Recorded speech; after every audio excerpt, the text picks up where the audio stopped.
Hello and welcome to the Weirder Hings podcast. I'm Michael McCann and you're listening to us on the UK Paranormal Radio Network. Now, this week's episode is a little bit different as Innes is not with me this week. He is a very busy man, so I am flying solo this week. So I thought this would be a good opportunity to try something a wee bit different. But before we get on with that, just a quick shout out to Walter G in Arizona, USA, who emailed us this week to say how much he enjoys the show, and he just about manages to figure out about every sixth word that we say on the podcast. So we'll try really hard to tone our language down a little bit.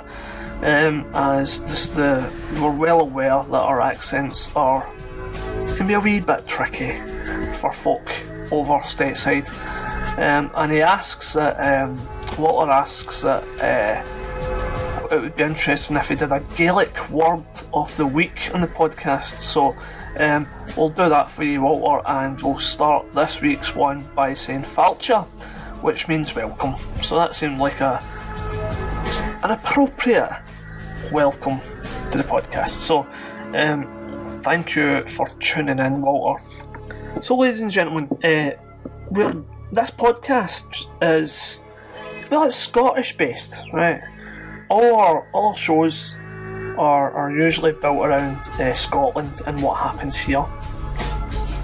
However, a few months ago I was generously asked to appear on a show called The Peelback Report, which is presented by a lovely lady called Casey Jones in the United States, who is a conspiracy enthusiast. So I was a guest on her podcast, or on her show on YouTube, and I said, we'll return the favour and we'll get Casey on our podcast. Now, Casey's show centres around stuff that's mostly happening, mostly in the USA, but also around the world, but she's US based. So although our remit on this podcast is mostly Scottish, we thought we would do, since Innes is off this week, we'd give everyone a little treat by having someone on the podcast that you might be able to understand their accent. So I'm going to have a wee chat with Casey. So to give you an idea of who Casey is, like I said, her name's Casey Jones and she's based out of San Diego in California. She has a love for all things paranormal, and she quite enjoys politics as well, especially all the Trump things that are happening at the moment. She has a killer YouTube show called The Peelback Report, which you can find on YouTube just by typing in The Peelback Report, where she interviews great guests to discuss all the above topics. So I would highly recommend tuning in and watching Casey's show on YouTube. She really enjoys what she does, and it's a nice wee show to tune into. So this week I sat down and had a wee chat with Casey, and hopefully you'll find it interesting, and it's something a wee bit different for you. So sit back and enjoy, and me and Innes will be back next week with more Weirder Hings. So see you on the flip side. Right, so the first thing I usually like to do, I think it's because that I like doing, I'm a photographer and I do documentaries quite a lot. I like to kind of find out a wee bit about the person that I'm talking to. Yeah.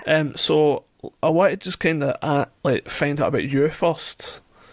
Okay. So your name is Casey Jones, and is that your real name? That is my real name. Casey's my real name. Jones is actually my married name. Right. But I'm actually married to a Casey Jones. We're both named Casey. Really? So there's actually two of you? Yeah, there's two of us. Now I'm Casey Jones. People are like, oh, you could have just kept your last name, but I mean, it's more fun and it makes everybody go like, wait, what? Are you sure? Two of you, same name? Yeah, that must be really confusing when you get like mail and stuff. Yeah, sometimes, but I mean, you just get used to it. Usually, like when you do your taxes, the IRS will be like, "Are you sure that's the right, name?" They'll double check you. But yeah, I Yeah. know it's so weird. Such a different name, but then there's two of us. Yeah. Yeah, and whereabouts are you from?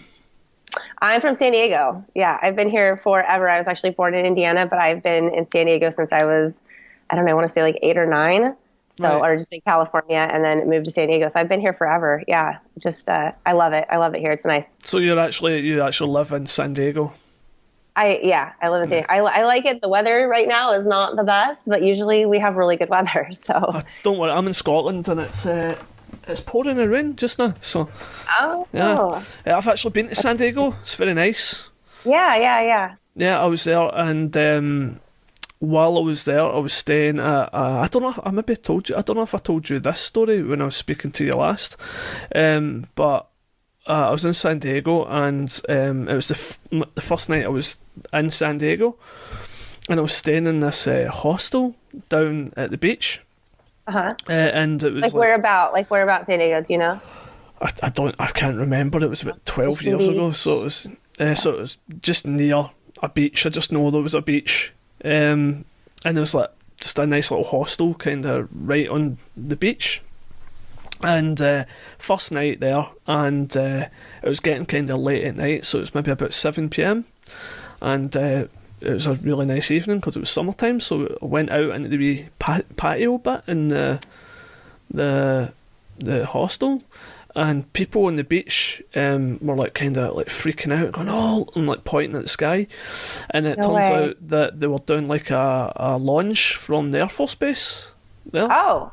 Because I think they launched Miramar, they launch satellites from there, so they were doing a satellite launch, and it was just one of the most spectacularly beautiful things I'd ever seen in my life, and it was like amazing to see this.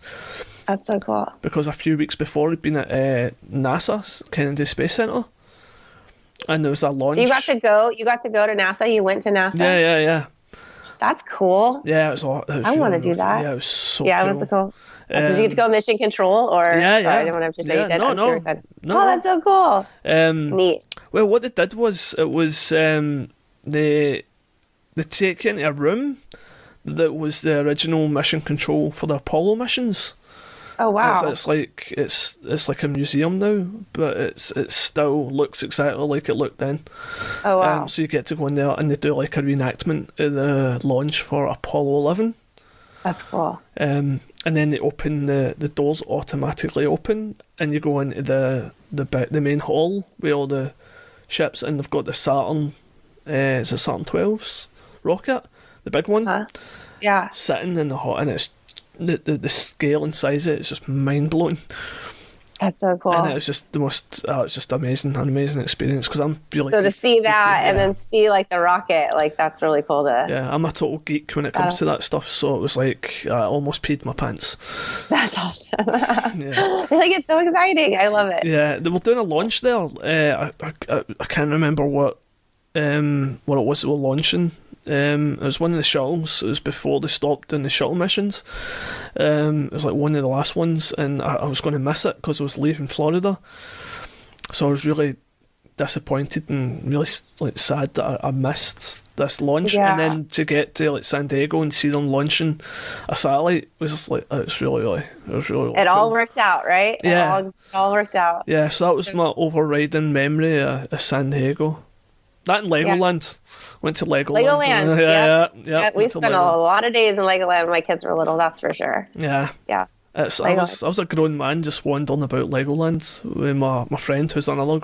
It looked a bit strange going on like the roller coasters and stuff like that. But it's cool though. It's such a cool thing. It's a cool little. It's like a theme park obviously, but it's cool even for adults. It's cool stuff. Building and engineering. A lot of engineering goes into those things. We've done a lot of tours there. Yeah.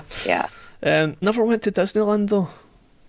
No, it's a little overrated, but they do have the new Star Wars land, and I heard it's epic. So, right, okay. yeah, I heard that's really, really good. I guess you get a wristband per colors, and you have like 2 or 3 hours inside the land, inside like the Star Wars area land, and then afterwards they kick you out and they send in the next people because it's like would be so overcrowded. Oh, wow. But I heard it's really good, so might be worth the visit just to go there since Star Wars land. That's what I would do. Yeah, I'll add that to my list of things to do.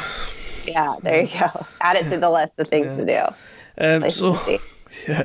So tell me a wee bit about your channel. You run a channel on YouTube called The Peelback Report.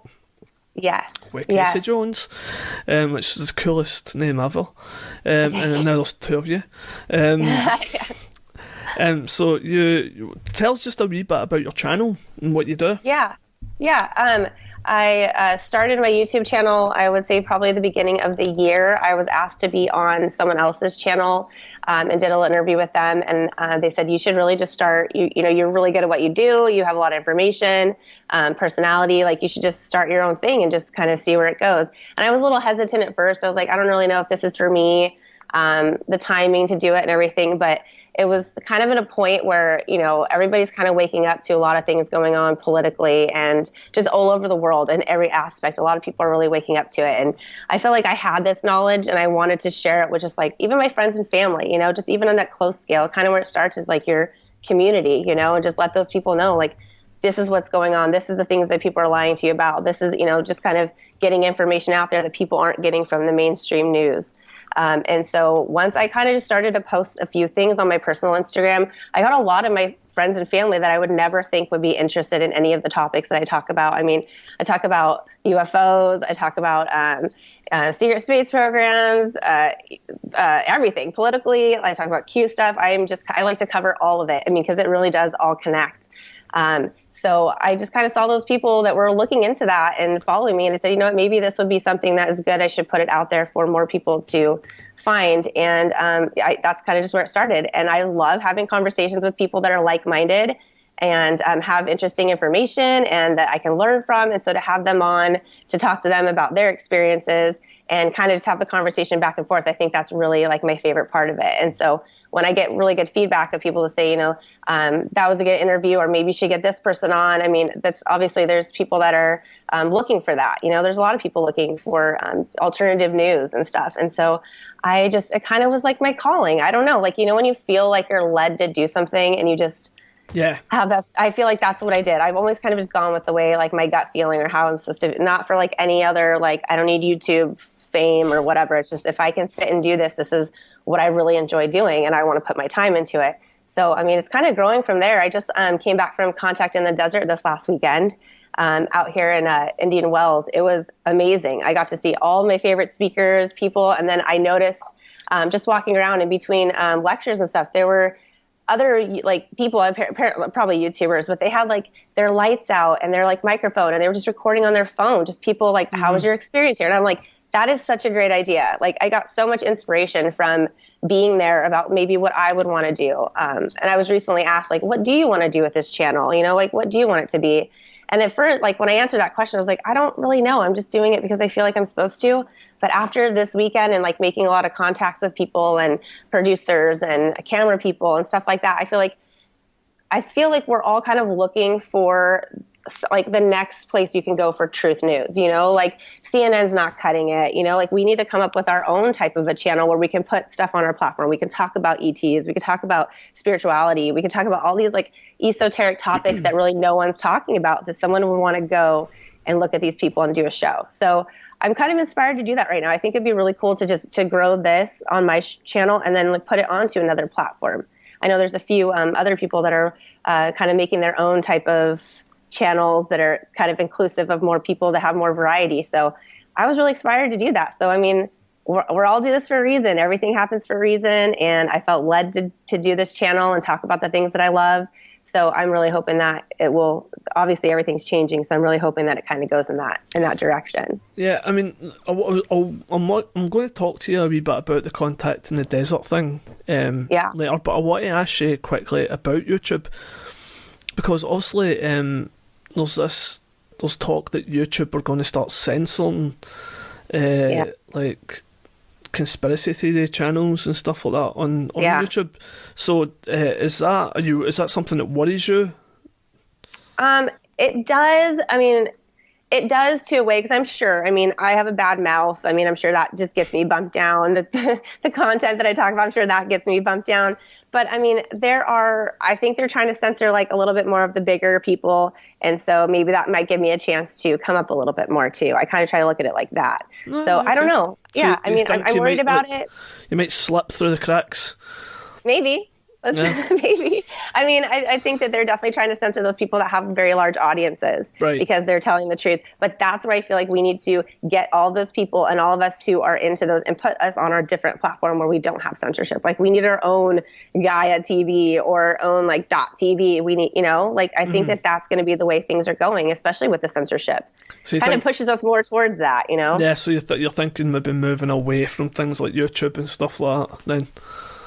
Yeah, I mean, if the opportunity comes up, I think that would be definitely something I would do, to be able to put my stuff on a different platform. The worst part about doing this is I am like the worst person at like technology. Like I am the worst. So I think I have to learn that or find somebody to do it for me. So that's probably the only thing, just learning how to navigate through everything. I just like to talk and have the conversation. All the tech stuff, somebody else has got to do that. Yeah, I mean, I think it's amazing how easy it is you can get away with not being tech savvy, and just learn as you go. Because, like you said, you saw people with their mobile phones, and a microphone, and that's all it really takes.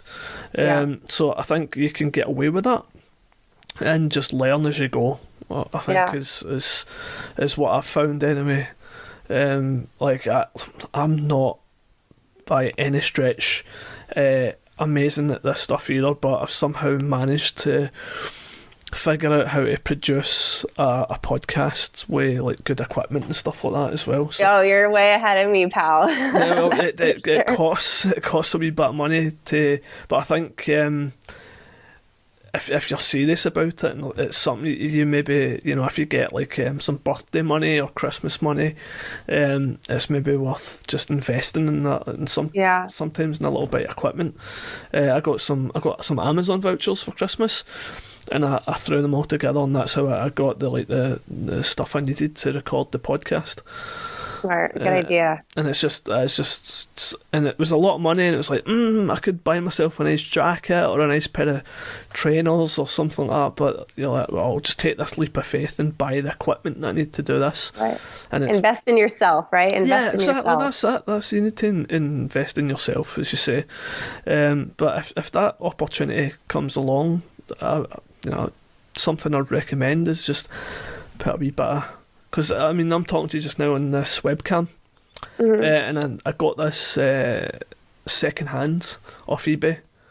Oh, that's a good idea, too. Because to buy it, it's like £117, which is probably about $130, probably. And I got it for like £19, and so it's a massive difference in price. And because it was second-hand or used. Good idea. But it now works. And it's apparently it's HD. Yeah, but it looks good. Yeah, that's okay then. But so, how did you first get interested in the subject? What age were you, and how did it all kind of come about? As far as like just the whole ETs, UFO type of stuff, I mean, I had my own experience when I was younger. It's just one of those things where. You're like, did this really happen to me? Was it real? Your parents they're like, oh, that could be demons or whatever. And to me, it was very, very real, and it kept reoccurring. I kept seeing entities. I would see craft in the sky right before I would see these things, and it got to a point where I was scared at first.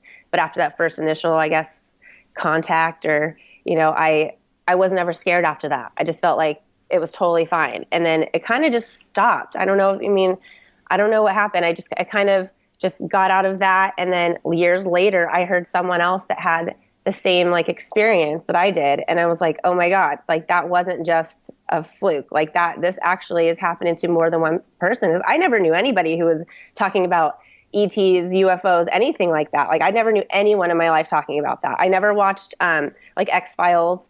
I've never watched Ancient Aliens. It just was never like my interest. I always knew I had that experience, but I was never fully into it until I heard this guy talking about it, having the same experience as I did. And I literally like broke down in tears. I was like, it resonated with me so much. I was like, this is happening to people. People are having these experiences. It's not just me. And so I feel like after that podcast, which was probably about almost a year and a half, 2 years ago, I just like went down the rabbit hole. Like I started digging into all kinds of stuff. I'm like, if this is real and people are having these experiences, I mean, I started looking into like space programs and how we've been lied to with those type of things. And it really just all does connect. And so I think that initial, like listening to someone else's story really, really just pushed me in this direction. And I've just been putting the pieces together ever since. So right, so you've had your own experiences, and was this in Indiana? Did you say, or?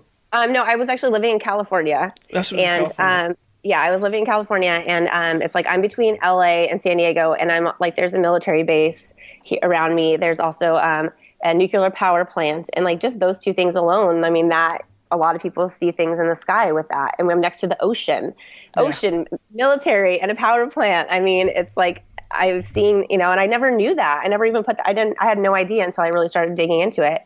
So, So what age were you when these experiences started kind of happening? I was like 11 or 12. And I remember just like laying in my bed on my stomach, sleeping. And I just felt something touching me in my foot, and I turned around and looked, and it was just like these two entities, like beings there. I guess what people would normally say is like what a typical like alien looks like now, like the what you see all the time. But like I said, I was like raised in a super Christian household. We barely had TV going at all ever. Like this was nothing that I was exposed to. That's another thing. So when I had that experience, I turned around and I saw all these things touching me. Like I freaked out. I ran like to my parents' room, and I was like, I don't know what this is. It was such a crazy experience. Like I could put myself right there, because it's still so vivid. And I just, after that, like I saw the thing put its finger over its mouth to kind of tell me to like, in my mind, what I could hear was to be quiet and be calm, and it's going to be okay. And so after a little bit of having to sleep in my parents' floor, they kicked me out to my room, and I went back and I felt it again a few times later. I saw them again a few times later, but I was never, ever scared again. I was never scared. And so, and the thing that I listened to was someone had saying that like they had some implant like in their foot, and they saw an entity around their feet. And that's what my thing was, around my feet.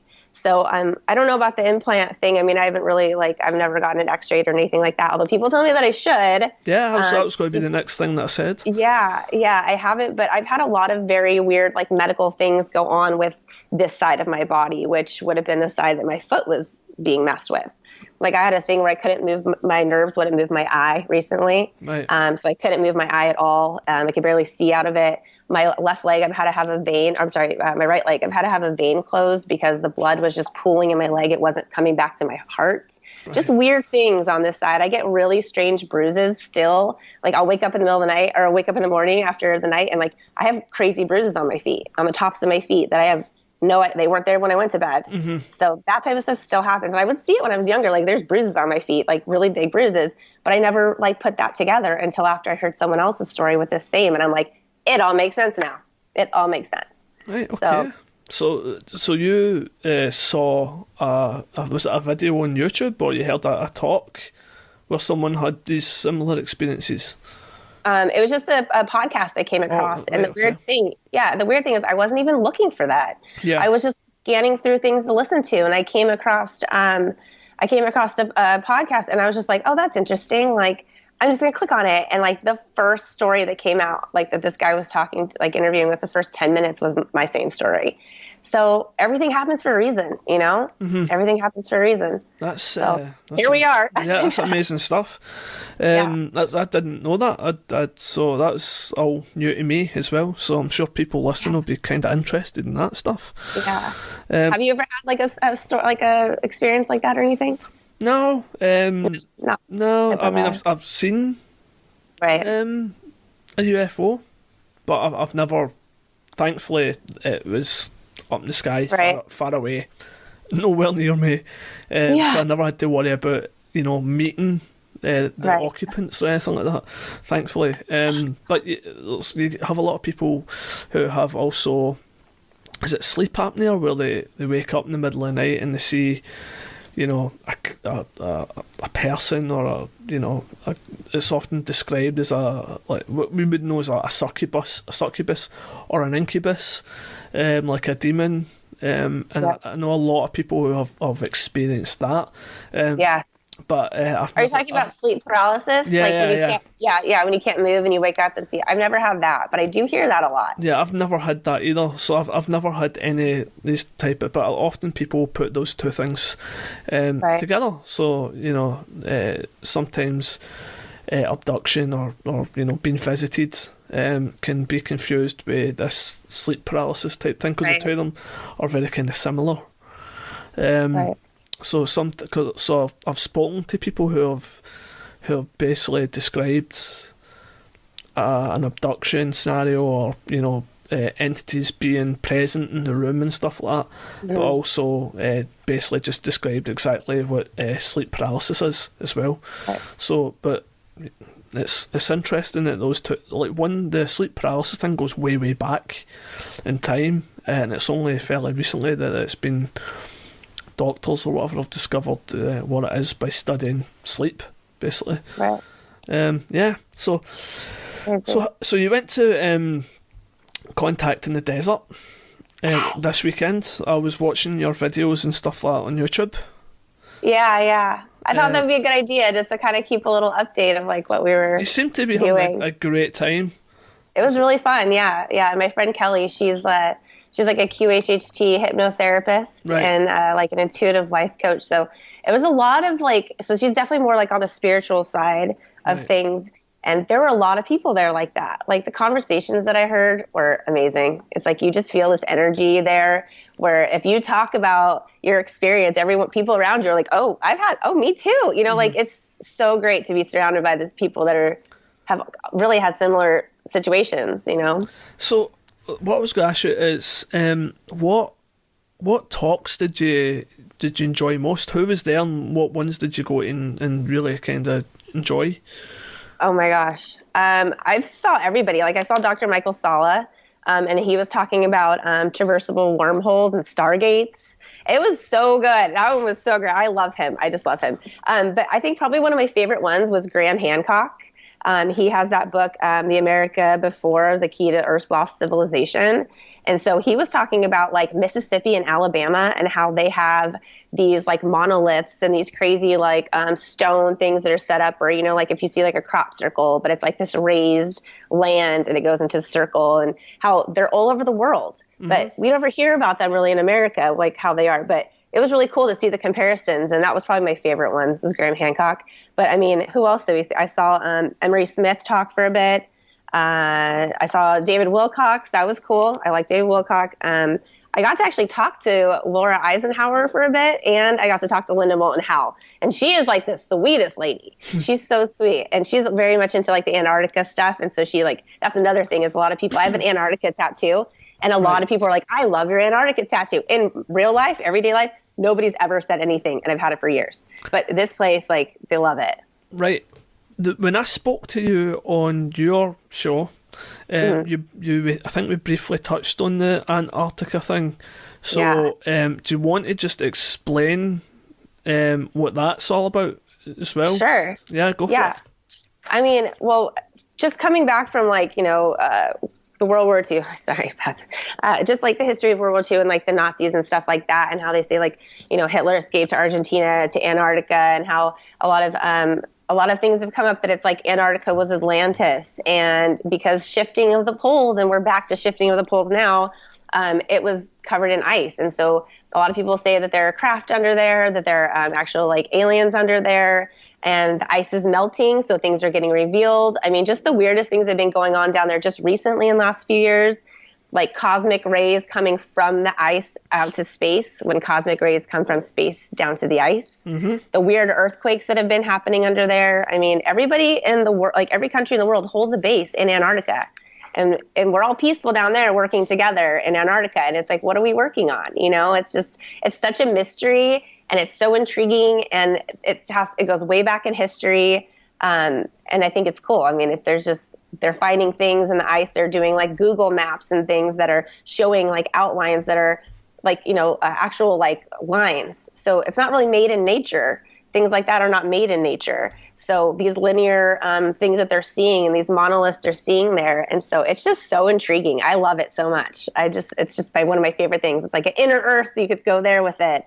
But there's definitely something under that ice. There's something that's going on under there. So you're a big believer in then that there's something going on in Antarctica then? Yeah? Oh, definitely. Yeah. They're definitely doing somethings down there. Okay. Because it's interesting because I was going to ask you about your favourite conspiracy theories. Oh. Right, so would you say that's... So let's talk about your favourite conspiracy theories. Is that one of them then? Oh, yeah. I love everything. Do I have a favorite?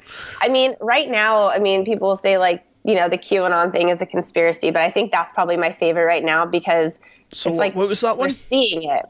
Just the QAnon, the Q movement, the QAnon thing that came on the scene with Donald Trump. And Wait, I don't know about this, so you'll need to explain this to me. Okay, all right. Well, oh gosh, how do I explain this in the short? Okay, so QAnon is basically an information camp. I don't even know how to explain it quickly. It's like information that there's people that are top government officials that are working with the Trump administration that are kind of giving us these clues and asking us questions and kind of getting people to think for themselves and to dig into things about what's actually been really going on in our world for probably hundreds of years, but I mean, for sure, decades.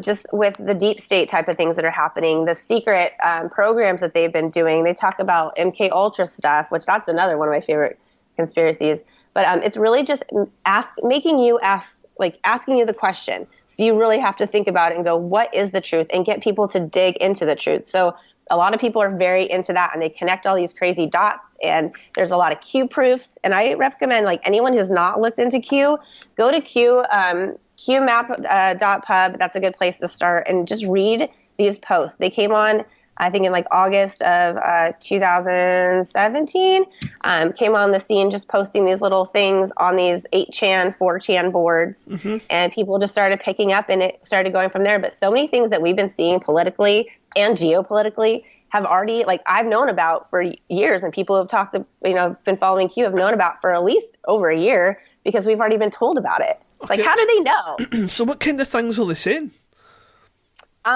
Okay, so like Q proofs, it's a lot of like, they'll say things on the board. They want to say that that's like, someone up, there's a group of people. I don't believe it's one person. I believe it's a group of people that is Q, that is posting Q, that are in this alliance group to expose the deep state. And stuff that they post that would be like on the board. So one of the things was like an anon, it's the people that post on here, they're anonymous. They call them anons. That's why they say QAnon. And anon had posted, get Trump to say something like tippy top. And so it was like the Easter at the White House, Trump was up on the balcony with Melania and a big white rabbit, and a white rabbit's very big in the whole Q community. And also, so anyways, and he said, we keep the White House in top shape, tippy top shape. And it's like, you just said that. And then there's like the motorcade going down the street and people have the signs that say honk for QAnon and they're honking. Like it's the little things. There was a picture of Mike Pence and a couple of military guys and they had a big like QAnon question the narrative patch on his military fatigues. And there was a picture taken of him with Mike Pence. And it's almost like one of those things that's like at you. Like there's these little nods that they give. It's things like the Air Force One, one of the call signs was Q. So It's just, there's so many little proofs of things that are going on. And it's definitely, the deep state's getting cleaned out. I mean, if we look at all the resignations that have been happening the last 2 years, like it's insane. There's thousands of people that have in high power that are CEOs or board members or these people that are high in positions that have been resigning. And it's like, well, what's going on behind the scenes that we don't know about? There are things that are getting cleaned up that we don't know about. A lot of human trafficking is a part of it. So yeah, I think Q is just exposing all of that stuff. I think that it's really fun to watch and it's cool to be a part of because you're literally living it out in real time. So that's probably one of my favorites. But also, I mean, I love MK Ultra. that type of stuff is like, I love MK Ultra. I shouldn't feel like I love MK Ultra, but I mean, I think it's very interesting. MK Ultra is very interesting. I mean, the whole thing with 9/11, I mean, I remember that happening, and then years later, people going, that didn't happen the way it was supposed to. And I thought, like, where would you even get that information? How would you even, how'd you come to that conclusion? But dig into it, man. Everything is not what it seems. We have been so lied to and manipulated. History, everything. I think things like 9/11 you need to be really kind of careful with, because I remember, like, obviously I was around then as well, and I remember it happening and all that kind of stuff, and then you see the videos and all the conspiracy theories surrounding it, and then you're like, yeah, totally, and you're like agreeing with most of it. And then it's like recently there's been more stuff that's been, they've been able to kind of explain a lot of it away, but there's still a lot of kind of questions, because it's like someone made a lot of money out of 9/11. Somebody somewhere. I can't think of his name right now. I can't think of his name, but he took out a big fat insurance policy on those towers like a week before it went down. The Bushes and the Bin Ladens were having breakfast together the day that it happened. Like, there's that's right. So many. That's actually true. Building 7 that was destroyed with all the documents. Like, what are you hiding in there? It's just there's so many questions that need to be asked. Yeah, but there's a great documentary on Netflix about the Bushes. And their involvement with I think it's I can't remember the name of it, but there's a great it's about Bush Senior.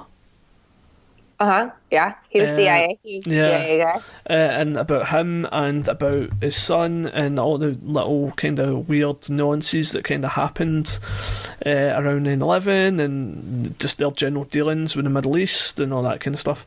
All that was pretty. It's all like fact checked and accurate. So some of that stuff is pretty interesting. Like you said, the Bush Senior was having breakfast with the Bin Ladens the morning that happened. That's actually true. They were having that breakfast in a hotel in Washington DC together. They were at some big summit, or there was some meeting about something to do with oil, probably. And they were all, and they had to get them quickly, kind of ushered quickly out the country. Even though the airlines had all, like, there's no flights allowed. Exactly. And one plane left the United States, and it had the Bin Ladens on it. And you're like, wow, that's some powerful stuff. So, what is your least favourite conspiracy theories? What's the stuff happening that you're like, nah, I just don't believe in that? Flat Earth. Flat Earth. Flat Earth. I can't get behind Flat Earth. I see so many like points where I'm like, I can see that, but I just can't get behind it, because I'm very open to everything, but I cannot get behind Flat Earth. I'm very relieved to hear that. Are you, okay, yeah. No, I'm pretty sure the Earth is round. We're on a rotating axis forever and ever. I mean, think about like the ancients, talk about monoliths and stuff. How did they perfectly like set up these monoliths to like the sun would hit them at like the summer solstice or the winter solstice, like if it's flat? I don't know. It just doesn't really make sense how that would work, but okay, that's just me. Awesome. Brilliant. Any more ones? Is there anything that's quite mainstream that you're like, nah, maybe not that one? I mean, I think right now it's Flat Earth. Yeah, because a lot of things is quite big just now. And they're trying to put it out there. I don't know what's up with that. It's definitely trying to like muddy the waters and get people that are in, especially like the ufology community and stuff, and in science, questioning everything, and of course we should, but when it comes to that, I feel like it's kind of just muddying the waters for things that we should actually really be focusing our attention on. Yeah, so. It's even pretty big here in Scotland. We have is it? Yeah, and Inverness of all places, which is not it's mostly known for its loch monster, but it has someone they took a shop and they opened it as a flat earth information centre, where you Oh my can God. go in and they'll teach you about flat Earth. So yeah. Have you been in there? Have you been there? No. Oh my gosh. I'd probably just stand outside laughing. Yeah. Me too. Oh my gosh. Now flat Earth, I can't give out. I can't back that one. But maybe I need to do some more research on it. But as of now, I'm not standing with that one. So, who would you most like to interview on your show?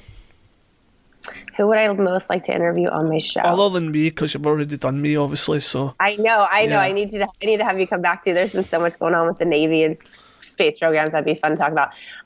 Who would I want to interview? I mean, I've had some really, really great people so far. I mean, I think someone that would be fun to just do a show with would be like Jordan Sather. I like him, and I feel like we're kind of on the same wavelength when it comes to a lot of things. I think that would just be fun to kind of just get his story and ask him some questions.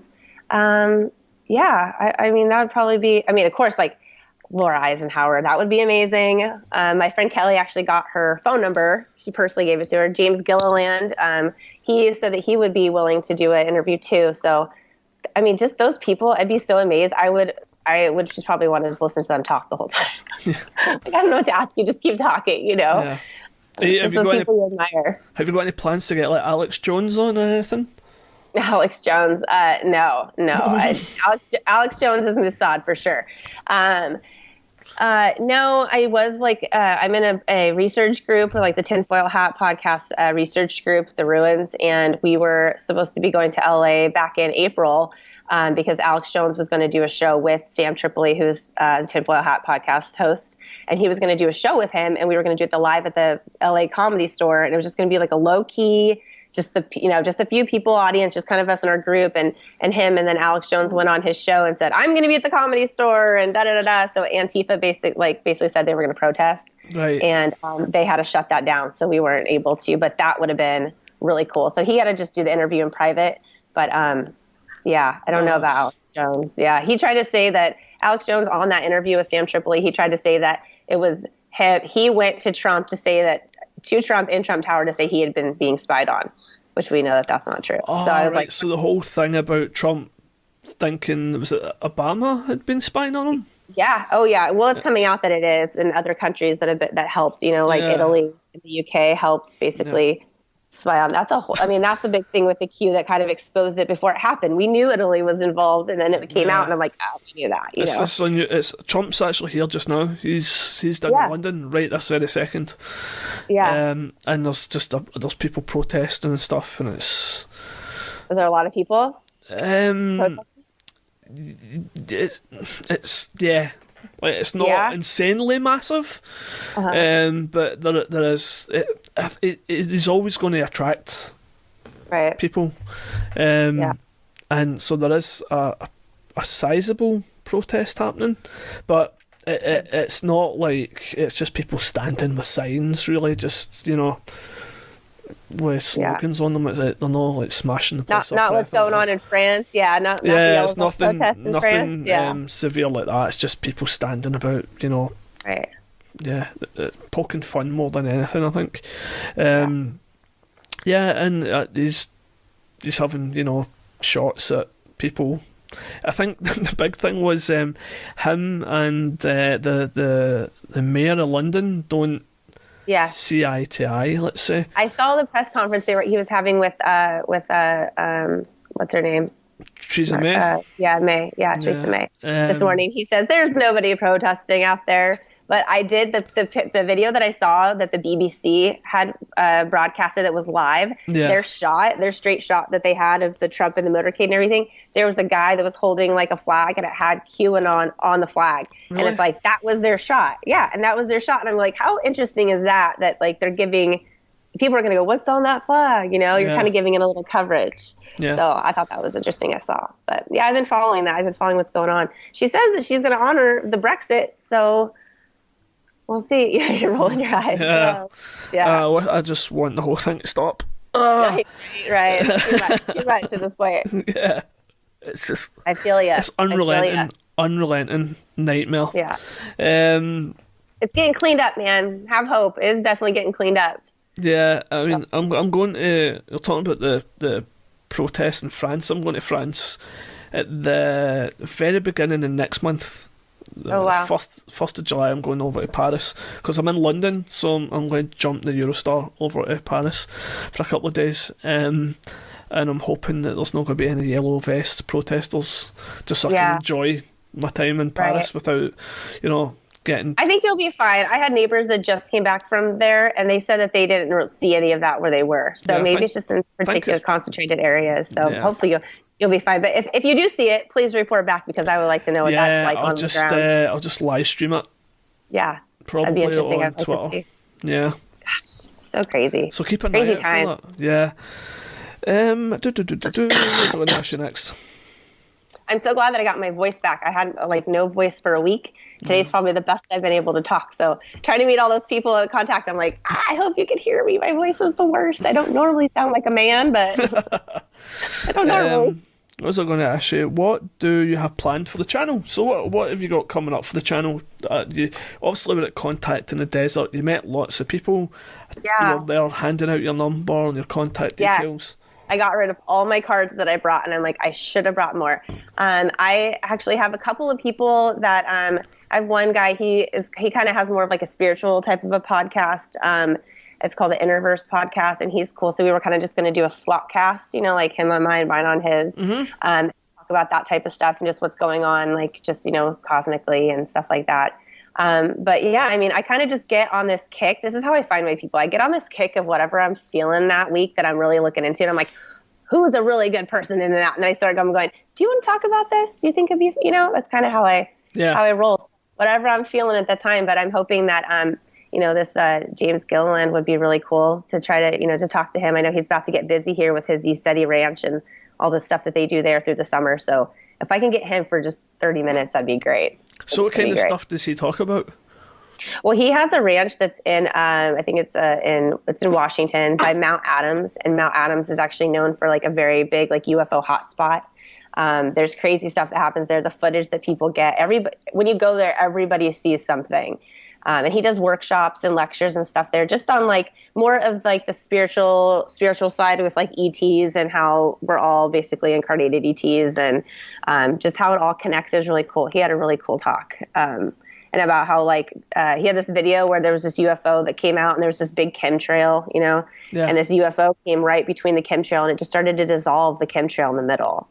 And there's like videos of this stuff, and like these things are shot on his property. There's Black Hawk helicopters that go over his property all the time.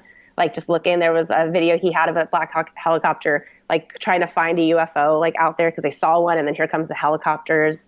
He just has really crazy stories like that happen on that property. It's very active, like as far as paranormal type of stuff. What was the name of that again? It's ECETI. It's like ECETI, I think, ECETI Ranch in Washington.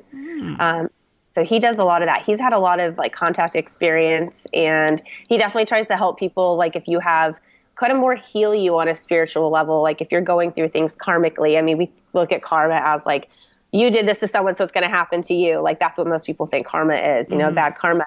But this karma is like more things that have happened like throughout your past lives, things that you are bringing into this. You're going through this human experience, but your soul has been other places, So if you're coming into this experience, you're bringing those things in with you. That's going to block you from having a human experience. So he kind of deals with a lot of that. And I would love to go to his ranch. You can camp there. I would love it. It's on my bucket list of things to do. Yeah. I got Contact in the Desert out of the way. So if I can get up there next, that would be really cool. Nice. Right, I've got 2 or 3 more questions to ask you. So I love it. They're kind of unusual. So this isn't usually how we do these interviews, but I thought let's try something a wee bit different. Hey, cool, do it. So, if you could put anything you wanted on a billboard, what would you put on it? Oh my gosh, this is a really good question. I should have thought about this one. I could put anything on a billboard. I don't know. Something I love to say is it's all happening. It's all connected and it's all happening. Because like, what are you trying to get it apart to people? I don't know. It's all happening. I'm not sure. Yeah. Here's to now. I don't know. I don't know what I would put. I don't know. That's one for you to think about then. Yeah, I'm going to have to think about that. If you want more people to be watching your channel, you might need to pay for a billboard.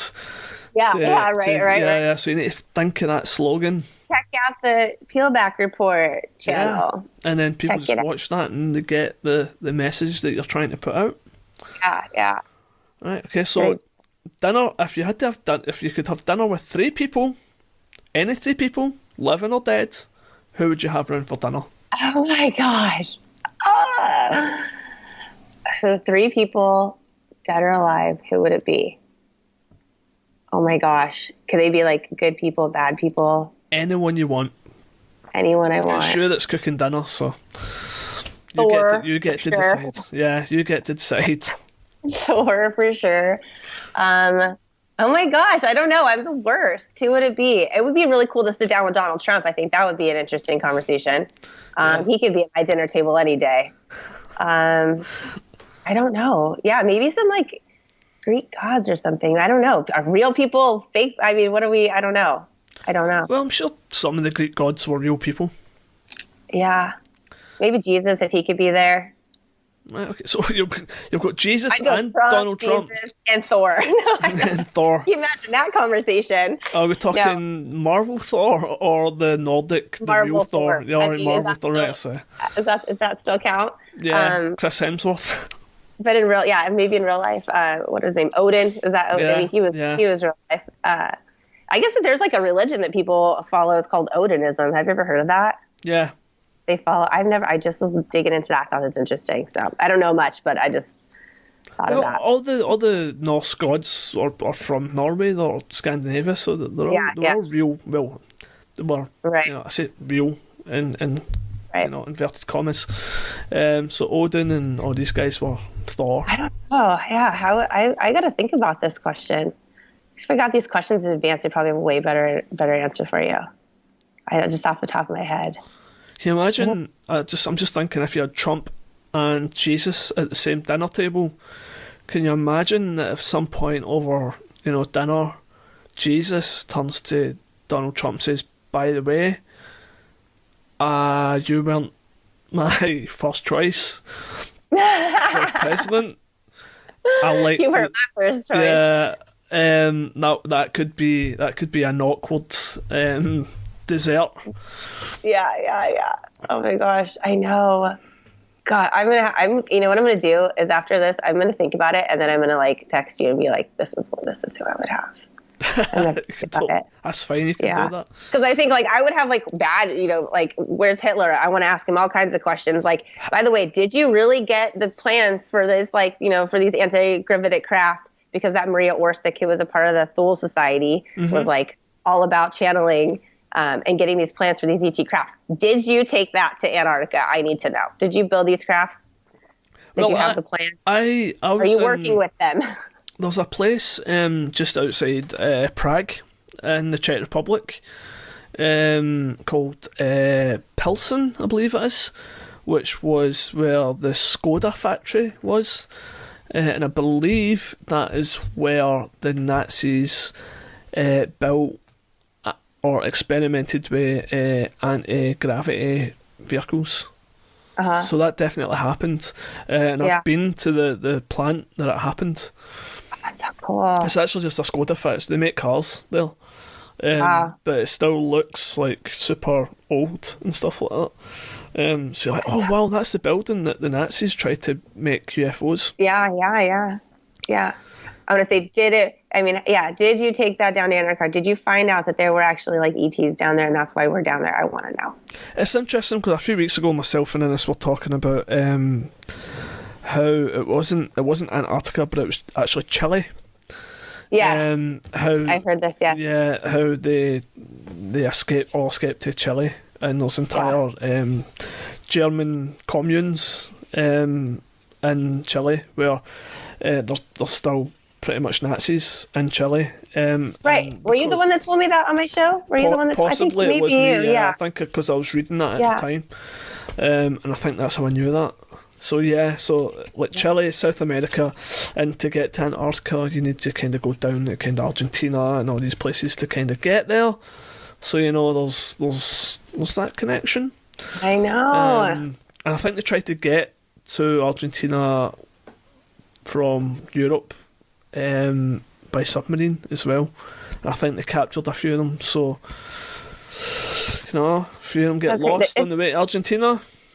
it's so crazy that like just over all of our history, and this is the thing too, when people are like, oh, ETs aren't real, UFOs, blah, blah, blah. But it's like over through all of our history, like throughout all of history, all over the world, people have their own type of stories that are so similar that, I mean, everyone's obviously seeing something's going on because there's so many similar stories throughout time everywhere. These people back then couldn't even talk to each other. So how did they know what these things were? You know, I mean, that's just, it's so intriguing to me. It's amazing. It's like we have documents of like, look at it. Look at the old paintings and stuff where there were things in the sky that they would put, you know, like old fine art paintings. It's like people knew things. Like it was definitely wide now, you know, well known that these things happen.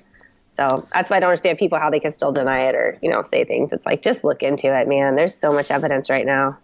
Just look into it. Yeah, so right, before we go, because we're running a wee bit out of time, do you want to plug your channel and where people can contact you and watch your stuff? Sure. So my YouTube channel is The Peelback Report. You can just look that there. I'm pretty much The Peelback Report on everything, Twitter, Instagram, and YouTube is kind of like my main thing. And so also if anybody has like any good ideas of like guests or topics to talk about, I'm always open to that. So send it in. I would love to hear it. If anyone has a story that they want to tell, I'm open to that too. Yeah. So let's grow this movement, you know, let's grow this truth community because people are looking for, you know, different things to keep them entertained and to keep them thinking. And it's just cool to be a part of it. So, and I know you're a part of the community too, and you do a great job. So let's keep it up for sure. So Peelback Report across everything, you can find me. Awesome. So, awesome. Cool. Thanks so much for having me. Oh, no, it's a pleasure. I promise you I would have you on, and I kept my word, so I can sleep easy at night time. Oh, you're so sweet. Yeah, but it's been, thanks for coming on, and sorry we had to cancel the last time because I had a stupid headache. So no, I get that too. I totally understand. I felt so bad for you. I was like, yes, I was reading a book and I was wearing my glasses, and I think my glasses are either too strong or not strong enough, and it kind of triggered a migraine, and it was just it's horrible. No fun. Well, I appreciate it. I definitely appreciate your time and for having me on, and you're fun to talk to. I want to say to you just before you let me go, one thing that you said to me on my show that has just totally stuck with me and has been like words of encouragement, I will say, I guess the words of encouragement is when we were done with our interview and you had said, just whatever you do, don't get imposter syndrome. You said that. You're like, don't get imposter. And like, you know, whatever you think that like someone else is doing this better or whatever, just keep going with what you're doing, you know, because you're supposed to be doing it. And like that has stuck with me so long. So I appreciate you doing that because there's days, man, when I get so discouraged. I'm like, what am I doing this for? And then I think, you know what? Because you're supposed to. Like, you can't. Don't get imposter syndrome. So thank you for that. I appreciate it. Not a problem. It's good advice. And, you know, I try and take it myself sometimes. Because it is easy to kind of look out and see what are other people doing and stuff. But yeah, it's fine. Just as long as you have fun doing it and you enjoy it, keep doing it. Yeah. Keep doing Stay focused. I appreciate that. Thank you. Thanks so much for having me and taking the time. I really appreciate it. And, I'm glad I got you on. Thank you. Cool. Well, I mean, I appreciate everything you do too. So keep up the good work, and we'll definitely have to do this again. Let's come on my show.